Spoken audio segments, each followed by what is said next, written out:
Welcome back. This video is going to look at the 8 symptoms of parental alienation as identified by Richard Gardner in his groundbreaking work back in the 80s, but we're going to add a more in-depth look to it. So please do keep watching if you're affected by parental alienation.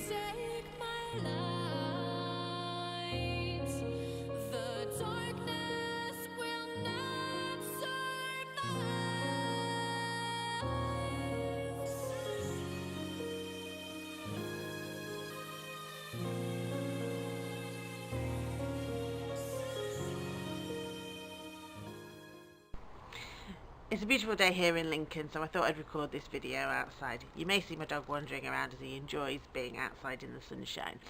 But this video is going to look at the 8 main symptoms of parental alienation, and we're going to take an in-depth look at the psychology and behaviours behind the symptom. The 8 symptoms themselves were identified by Dr Richard Gardner back in the 80s, and they've created a foundation and a framework which we still use today. It's just been added to following a lot of further research, a lot of experts that have got involved, and as we've delved deeper into what the phenomena is all about. So that's kind of where we're starting from with this. So the first one, and if you've seen the videos you'll know what the 8 are, but like I say, we're going to look in more depth. So the first one is the campaign of denigration. Now essentially what this is where the child will suddenly start saying all these awful things, make these claims, and some of them will include claims of abuse. It may be that they just hate everything about you. And from a psychological point of view, what it's important to remember, particularly if you're experiencing this, is that children don't think like that. Children see their parents as all good. We see our parents as heroes until we're quite old. It's about 8 or 9 that we suddenly realise that they're human beings and they make mistakes and they're fallible. But actually, when they're younger, that we do see them as absolute heroes and they can do no wrong. So children younger than 8 that are making these claims, that's a really abnormal response for a child. But equally for any child that's older than that, the level of hatred is completely disproportionate to anything that the alienated parent may have done. So say for example that there is some fault on the part of the alienated parent, and I'm not apportioning blame, I'm not saying that anything about that. It may be that they've left for another person, it may be that they got angry on one occasion, it may be that they just didn't want to be in that relationship anymore. But the way that the child so vehemently hates that parent for those things, which, let's face it, they're adult issues, they're not child issues, it doesn't correspond, one, with normal child development and attachment theory, but equally with whatever's happened within the family unit. So from a psychological point of view, what's happened here is there has been a triangulation of the child into the parental relationship, because normally what happens, and I've covered this in videos before, is that there's a triangle and everyone's within that triangle. There's a relationship between mum and dad, there's a relationship between dad and child, a relationship between mum and child, and they all have relationships within that.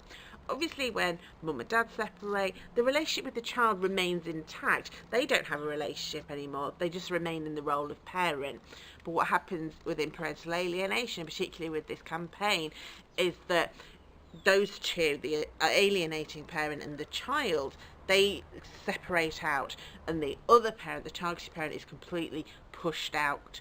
And so what's happening is the other parent isn't able to cope with the collapse of that relationship. They're not able to cope with the impending separation or the divorce, and so they've become very fearful, and they take all of their negative emotions, their negative feelings, their negative experiences, their fear, and they project that. They say, I'm not at fault here, I haven't done anything wrong, you're completely to blame. And they put that all onto the child. So the child ends up believing that the other parent must all be to blame. So that's what you're witnessing there with that first one, is actually the projection of the targeted the alienating parent's feelings projected onto the targeted parent and being reflected through what the child is saying. Okay, so the next one is weak, frivolous and absurd rationalisation. This follows on really well in that they are very weak. The excuses that they have don't make sense. I've had ones where very small children, I'm talking 5 and 3, accusing father of making them homeless. And then when asked, well, what does homeless mean? They don't know. They don't know what the term means. They will use terminology, they will use language that isn't appropriate or isn't applicable or isn't even in their vocabulary of their age. It's completely out of their developmental range. And so what we're looking for in that is those sort of things. Is this language that they're using, is it them? Or is it being given to them? Are they picking up on what's being said? And it may be that they're overhearing conversations, but what's more than likely in parental alienation cases that actually the other parent is, as previously discussed, projecting all of those feelings onto the child.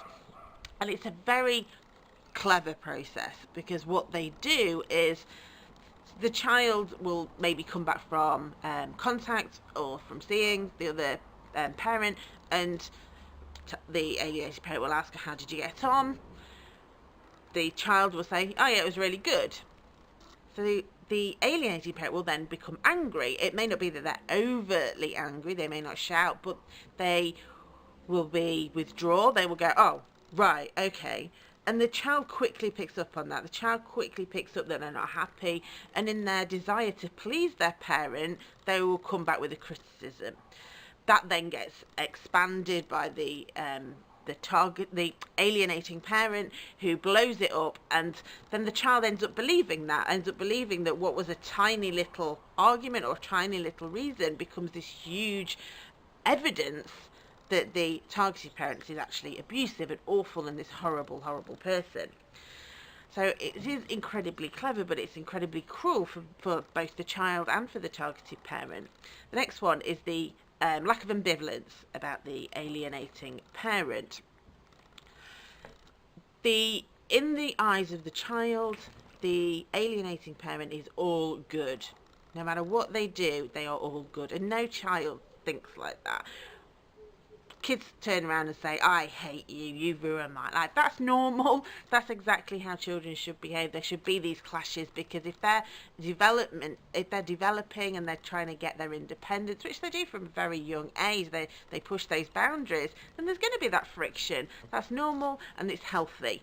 But in these cases, the child will just 100% support whatever the alienating parent does, and this is because they've been psychologically manipulated to not stand up for themselves. They know that if they do attempt to do that, they will experience either rejection or rage, and so they just go along. So they don't have their own opinions. They literally become a tiny version of the alienated parent with their exact same wishes and feelings of them. And like I say, that isn't normal. So it's another really stark warning sign, and it's evidence that that psychological manipulation has taken place. The next one is the independent thinker phenomenon, where the child will say that they've come up with these feelings all by themselves. It's exactly how they feel. They haven't been influenced in any way, shape or form. And this is because obviously the alienating parents done it so subtly that actually the child believes that. The child believes that they have thought like this. The child believes that this is exactly what they're thinking. Because if the parent was just to turn around and say, right, you're not going to see your dad, you don't like your dad, you hate them, or you don't want to see your mum anymore, they're awful, but a child would rebel against that. They wouldn't automatically agree with that, and they'd know that that wasn't right. Whereas what they do in these situations, particularly narcissists and borderline personality disordered individuals, they insidiously plant these seeds. They will, like I say, they will take a very small issue and they will then twist it to the child, so that say they said, oh yeah, we had a bit of an argument because I wanted to stay out a bit longer with my friends. The alienating parent will be, oh, that's awful, they're so selfish, that's a terrible thing for them to do, I'm so sorry that you're going through this.